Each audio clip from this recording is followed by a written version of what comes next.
Hey guys, good morning, good afternoon, good evening, whichever applies to you. Welcome back. If you're new here, my name is Julia. I'm a contemporary singing specialist based in Australia, and today I'm reacting to Home Free again. In the comments, you guys really wanted me to react to Ring of Fire, and when I did my little Googling, there were two versions that came up. There was the live version in the sing-off, and there was the recorded version with Avi Kaplan from Pentatonics. I know he's not in the Pentatonics anymore, but that's where I know him from Pentatonics. So what I'm going to do is I'm going to listen to the recorded version first that has Avi in it, and then in order to hear what the blend is like live, I am then going to check in on the live version. So let's get into it. Keen for more a cappella stuff.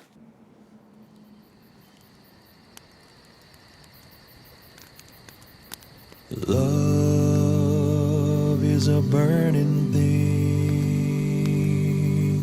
and it makes a fiery ring, and bound by wild desire,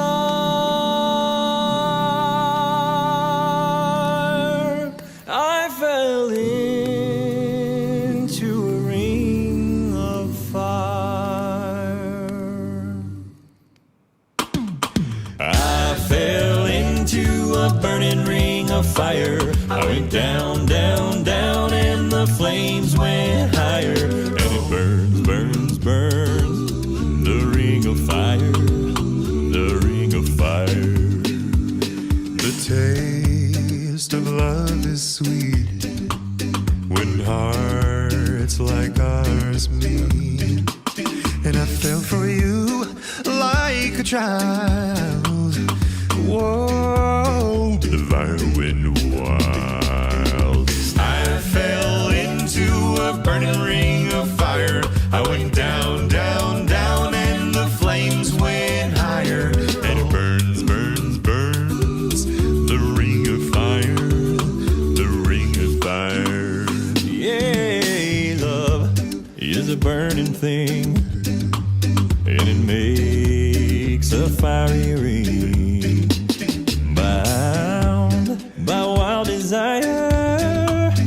I fell into a ring of fire. Okay, so what he just did then with the mix going up, that was awesome. It honestly amazes me when someone who has such a low voice also has an upper range, because typically with a true basso profundo, there's less chance that that upper register access is going to be as easy for them. So I think that that's amazing. Like, let's go back and re-listen to that little mix. Also, additionally, I really like how there is a balance between the chords. This one is very chord determined, whereas in Men of Constant Sorrow, there were a lot of more atmospheric sounds that were being done within the arrangement, and in this one it's very like chord based, but they're shaking it up with different rhythms. It gives it this feeling of fullness in the arrangement. Anyways, let's listen for this little mix he does. Makes a fiery ring, bound by wild desire. Nice. I fell into a ring of fire. I fell into a burning ring. That was a great transition. Can we just... Wild desire, I fell into a ring of fire. I fell into a burning ring of fire. I went down, down, down, and the flames went higher. That was stunning. I want to hear that again. Sorry. Down, down, and the flames went higher. That is a lovely chord. Burns, burns, burns, the ring of fire, the ring of fire, the ring of fire, the ring of fire.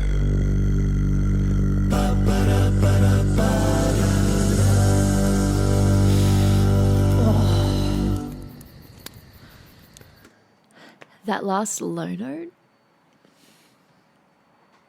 You know in those movies where there's the scene where something happens and then like it's either like a tsunami and all the water rushes, or it's like a bomb and then like all of the dust just goes.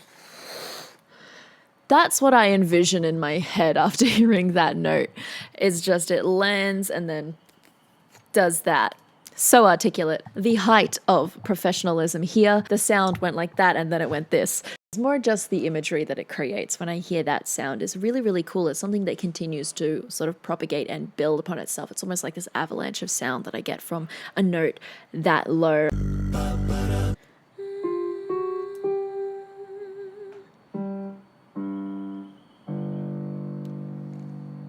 Oh dang, that's low. He's on a G. God, what is this? 3, G2, G1. So he's on G1. Sweet baby Jesus. Gee whiz, is that effective? Okay, on to the live version because I feel like I'm going to be able to comment on vocal choices in that one a little more than this one, just because I kind of just wanted to get the vibe, which of course, perfectly balanced, but production, that balance might not be them.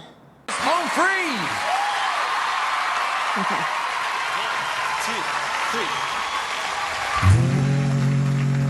Is a burning thing, and it makes a fiery ring. And bound by a wild desire, I fell into a ring of fire. Okay. So I feel like that is a fantastic demonstration of what it means to sing a solo line and also to blend. So you might notice that when they're blending together and they are singing together quite well there, they're not putting any of their individual timbres into that sound. And it's because if you put too much of a sound that is unique, it becomes harder for sounds around it to sort of smush together with it, if that makes sense. That's why that solo line stood out so much. He's got a little bit more resonance and twang coming through on that line there. I can hear that his larynx might be sitting a touch higher than he might sing it now, because it certainly wasn't doing those kinds of movements in the first song that I reacted to from Home Free, but again, that wasn't live. This is a competition setting, and that ecosystem is always going to be more stressful. The voice is connected to your mind, so if your mind is slightly stressed, your voice will also be ever so slightly stressed.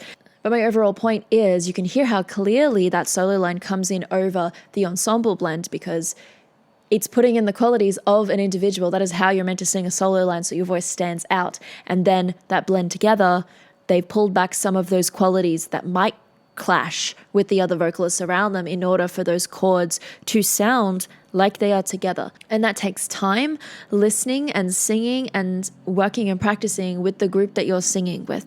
Eventually, you'll get really, really fast at sort of ensemble blend skills. You can just listen to what the people around you are doing and make subtle changes with your voice so that you blend better with them. It really depends on what your experiences are as a vocalist. Do you spend more time blending with people? Do you spend more time soloist singing? You'll start to develop skills that are dependent on what role you're having to play as a vocalist. So in here, the fact that he was able to leave that blend and then immediately do the soloist sort of style of singing, that's a brilliant example of that, at least on the whole ensemble versus soloist setup. So let's go back and listen to that again. Is a burning thing, and it makes Like here, he's not cutting through the bases until now. There, now he's coming over the top. Wild desire, I fell into a ring of fire. I fell into a burning ring of fire. I went down, down, down, and the flames went higher. And it burns, burns, burns. The ring of fire, the ring of fire. The taste of love is sweet, when hearts like ours beat. Okay, I really do want to just mention the fact that in this arrangement, the focus is on rhythm feel and chords, whereas in the first one I reacted to, it was about drawing in all of these sounds to sort of build a soundscape, whereas in this one, they're quite cleverly changing up some of the arranging decisions to make sure that you still get the feel of this song, that the arrangement is still full. And then, of course, soloists cutting in over the top, but they are really, really together and loving the beatboxer. He's so, so consistent and it sounds really, really good. And I fell for you like a child. So in this example, when he went up and did that flip, we got a little bit more of like a yodely sound that came when he changed registers. That's pretty normal, to be honest, particularly if you've had to carry a lot of mass in the sounds beforehand. And yet in the recorded version, it sounded a little more smooth, a little bit more mixed between those registers. Honestly, with this style of music, I feel like a yodel fits in. Could he have done that smoother? Yeah, sure. But clearly he can do it smoother because he did it in the recording later. So, live, anything can happen. He still hit the notes, and it still came across that he's a bass with really low notes who can also go that high. So, bit of a show off.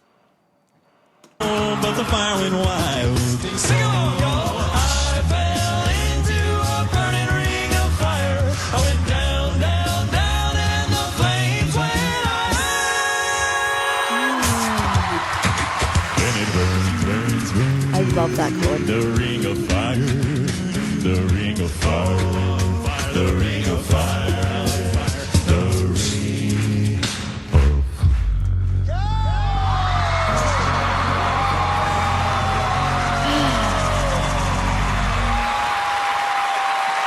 Cool.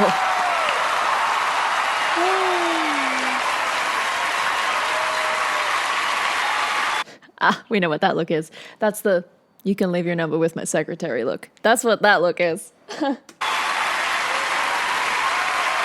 it? Home free, take it on the Man in Black. Cool. So I kind of got what I was hoping to hear, which is blend and then also being able to sing soloist sounds. I feel like whoever did the sound on this show, or however it was recorded for then going up onto YouTube, that probably could have been done better because I feel like they didn't quite do justice to the sound balance. It doesn't sound how I would suspect it would if you were in that room listening to them. It still comes across that they're blending and all that, but I guess now I'm just going to have to go and see them live in person. I mean, jeez. But I mean, if the opportunity is there to go see them live, I probably would actually check them out because I like their arranging ideas. I like the fact that they're able to create soundscapes like they did with Man of Constant Sorrow. And then this one with Ring of Fire, how they're able to keep the feel moving in that song and then their chordal decisions. Now, some of those are syncopated, which means if you are not bang on, it's going to sound like a mess. That is probably the harder part if you're new to a cappella, is just how precise you have to be with your sense of time and rhythm. You have to be really, really on it. You also need to be able to listen to everyone else around you while you're singing. A few things that you need to be able to do singing a cappella, and these boys did great. Hats off to them. That was fun. I enjoyed that. A quick note on the arrangement. I liked the fact that it wasn't just pitches moving in the same directions. Interestingly enough, it sounded like there were a few unison lines. So the boys are having to sing on the same pitch, which means they need to have the range for that. So if they're singing at the same pitch, that means, range is pretty flexible for the four vocalists as well, which is pretty cool. Regardless, the arrangement, they're going in unison, and then instead of just following the pitches up in the same pattern, they're in unison and then the pitches diverge into the chord, which is kind of cool. It is a nifty little trick to figure out ways of creating harmonies quickly, and one of those ways is to start on a unison line and then have like one person stay on that line while the next person moves up. So for example, this would be unison. Ya, ya, ya. This would be an ascending line. Ya, ya, ya. And this would be a descending line. Ya, ya, ya. So if I was to put all of that together, let me just get my timing right. So we've got ya, ya, ya. Ya, ya, ya. Ya, ya, ya. You wind up with a chord by the time that movement has finished. And those are the little arranging ideas that I was hearing in this one, which is kind of cool. But yeah, cool arranging ideas. I like the fact that their timing has a sense of precision to it and that they're able to switch between singing an ensemble blend and then going into their soloist lines. So those are awesome skills to have, particularly if you're singing in an a cappella group. And it's exciting when you see those worlds converge. So seeing Avi in that one was pretty cool. Anyways, if you enjoyed this video, be sure to give it a like. That really, really helps me out. If you want to, you can subscribe. If you want more of my videos, hit the bell if you want a notification when I upload a new video. And as usual, I hope you're staying safe. I hope you're staying healthy, and I will see you next time. Bye. the ring.